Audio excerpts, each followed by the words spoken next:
கொடுத்ததெல்லாம் கொடுத்தான். அவன் யாருக்காக கொடுத்தான்?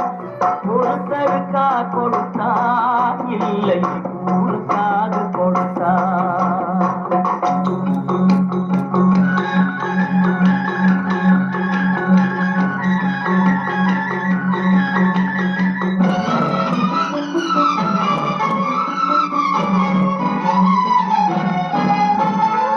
இல்லை என்போர் இருக்கையிலே இருப்பவர்கள் இல்லை என்பார்.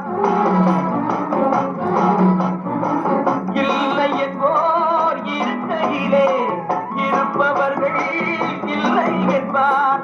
மடி நிறைய